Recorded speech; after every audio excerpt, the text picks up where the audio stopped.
Halo semuanya, selamat datang kembali di channel Neronime. Episode keempat dari anime Kage no Jitsu Ryokusha akhirnya rilis juga. Nah, seperti biasa, kita akan membahas episode keempat ini. Sekaligus kita akan membahas beberapa detail penjelasan, serta beberapa perbedaan dari light novelnya. Oke, langsung aja, kita mulai pembahasannya.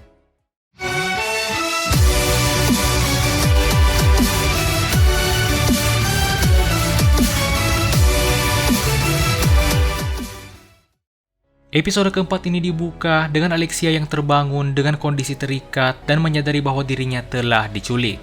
Yang pertama dipikirkan oleh Alexia di sini adalah kondisi Cheat. Alexia khawatir jika Cheat ikut terlibat dengan masalahnya ini.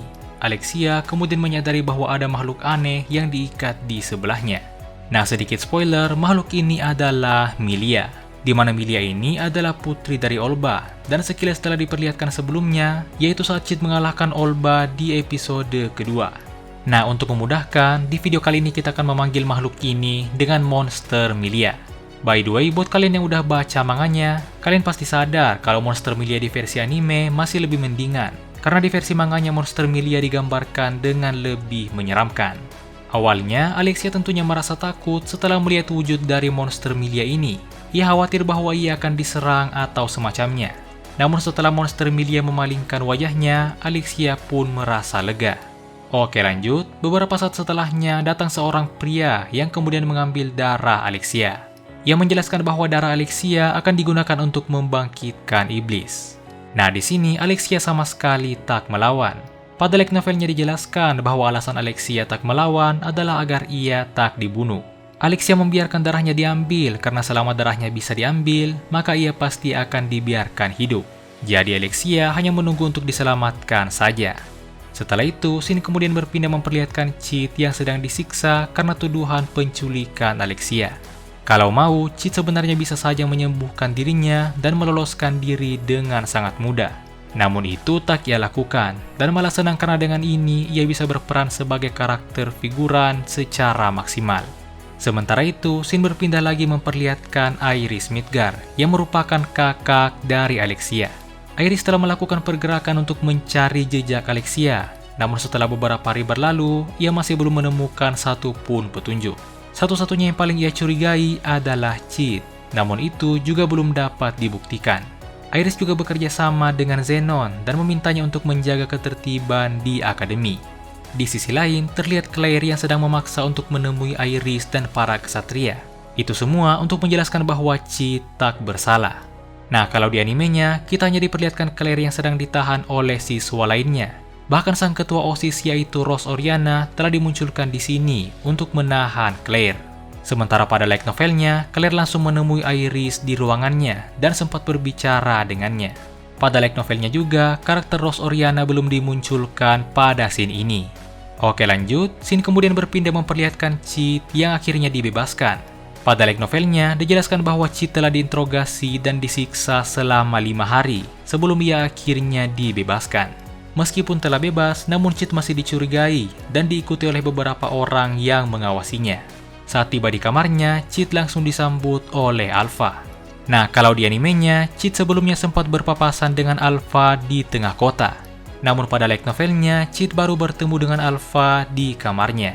Bahkan kalau di versi light novelnya, dijelaskan bahwa Cheat tak bisa menemukan Alpha saat di tengah kota. Lanjut, Alpha kemudian memberikan makanan pada Cheat dan mulai membicarakan berbagai hal. Mulai dari kasus penculikan Alexia hingga mengenai pergerakan kultus Diabolos.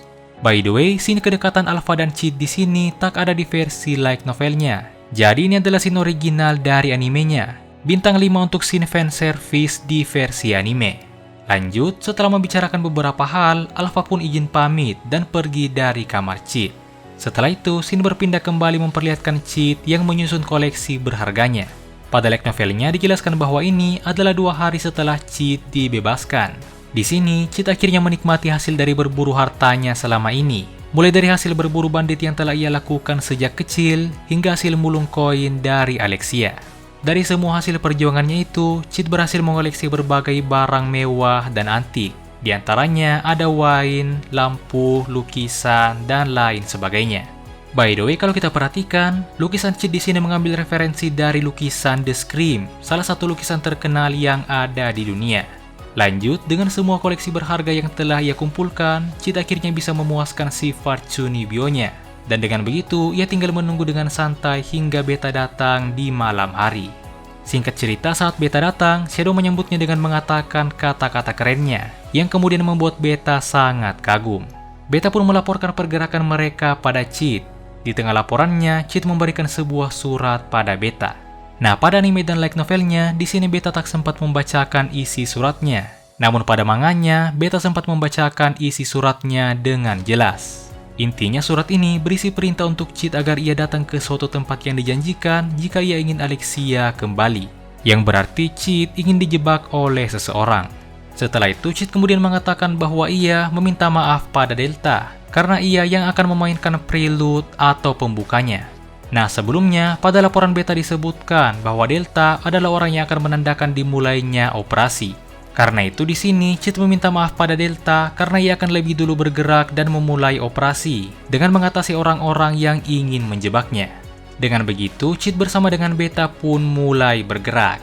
Scene kemudian berpindah memperlihatkan Cheat menemui dua orang ksatria sesuai dengan yang dituliskan di suratnya.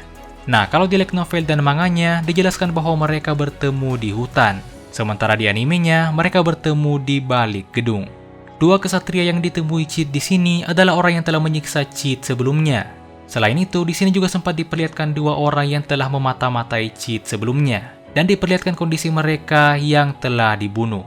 Kedua ksatria ini kemudian ingin menjebak Cheat dan menangkapnya. Namun sebelum itu, Cheat membantai mereka dalam sekejap dan berubah ke mode Shadow.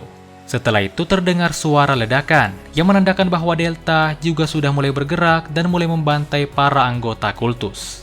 Di sisi lain, sementara Shadow Garden telah memulai operasinya, Iris juga mulai menyadari kekacauan yang terjadi di ibu kota.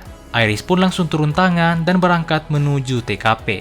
Di sisi lain, pria yang meneliti Alexia juga menyadari bahwa Shadow Garden sudah mulai bergerak. Karena itu ia menjadi sangat panik dan segera menyuntikkan darah Alexia ke monster Milia. Dan dengan itu monster Milia pun kini berubah wujud dan mulai mengamuk. Setelah membunuh pria yang menyuntiknya, ia kemudian melepaskan Alexia dan langsung pergi ke tengah kota untuk mengamuk. Sementara itu, Alexia yang kini telah terbebas berjalan untuk mencari jalan keluar. Namun sayangnya, ia bertemu dengan Zenon yang menghadangnya. Nah, di versi manganya, Zenon tak langsung mengungkapkan bahwa ia adalah dalangnya. Namun di versi anime, Zenon langsung mengungkapkannya. Di mana ini sudah sesuai dan sama dengan versi light novelnya. Zenon kemudian menjelaskan bahwa tujuan ia menangkap Alexia dan melakukan ini semua adalah agar ia bisa mendapatkan kursi ke-12 di Rounds, yang merupakan petinggi dari kultus Diabolos. Dan dengan begitu, ia bisa mendapatkan kekayaan dan ketenaran yang luar biasa. Zenon juga sempat menyinggung Iris dan membandingkannya dengan Alexia. Dan karena itu, Alexia pun naik darah dan langsung memulai pertarungannya dengan Zenon. Namun sayangnya, Zenon dapat mengalahkan Alexia dengan mudah. Saat Alexia terpojok, saat itulah MC kita muncul dan memperkenalkan dirinya sebagai Shadow, sosok yang bersembunyi di balik bayangan dan memburu bayangan. Dan disinilah Kage no Jitsu Ryokusei episode keempat pun berakhir. Nah, mungkin itulah semua pembahasan Kage no Jitsu Ryokusei episode keempat pada video kali ini. Episode keempat ini masih mengadaptasi volume pertama light novelnya, yaitu tepatnya pada chapter 3. Episode kelima selanjutnya harusnya akan menjadi penutup untuk arc Alexia.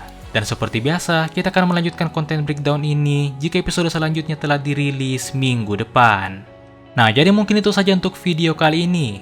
Jika kalian punya pertanyaan atau pendapat tentang episode kali ini, silahkan tuliskan di kolom komentar. Jangan lupa untuk like, share, dan subscribe. Dan sampai jumpa di video berikutnya.